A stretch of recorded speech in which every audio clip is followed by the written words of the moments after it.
Après l'expérimentation du code QR, le programme d'appui au développement de l'agriculture et à l'entrepreneuriat rural, PADER2, est passé à une étape de digitalisation d'un volet du secteur agricole. Il s'agit en effet de la mise à disposition d'un système d'information et de gestion. Donc on a passé à cette forme de digitalisation qui permet de gérer les différentes chaînes de valeur de la production et puis de collecter les informations, de responsabiliser davantage les producteurs. Par exemple, le PADER donne des intrants agricoles et les intrants agricoles qui sont donnés doivent être suivis, d'accord, au niveau de la distribution. Et pour cela aussi, il fallait mettre en place un système qui va permettre de gérer cette distribution et s'assurer que les intrants sont allés directement chez les bénéficiaires.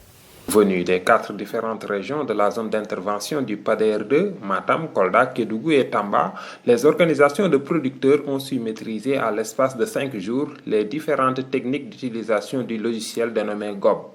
Ensuite, aujourd'hui, on est passé à la digitalisation, toujours à la responsabilisation des producteurs agricoles. Donc aujourd'hui, le PADER fait de sorte que, à la fin de cette activité, ou avant même, que le producteur soit autonome de son activité, que ce soit de la production, que ce soit de la commercialisation, que ce soit même sur les démarches d'acquisition d'intrants et d'équipements et de nouveaux partenaires. Franchement, c'est un outil que nous avons maîtrisé parfaitement et que nous allons certainement réussir à utiliser, que ce soit dans le court terme et dans le long terme.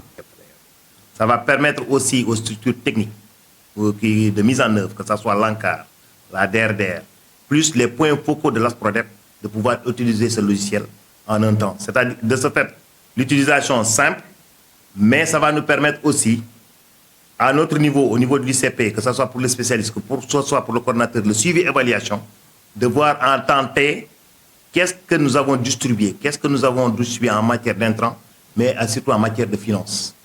Ça va permettre demain, si à partir d'un seul clic, pouvoir trouver le champ, exactement l'exploitation de X ou Y, si on a mis l'engrais qu'il faut, la géolocalisation y est. En définitive, cette présente campagne agricole est un baromètre pour mesurer l'ampleur des efforts consentis pour le développement de l'agriculture.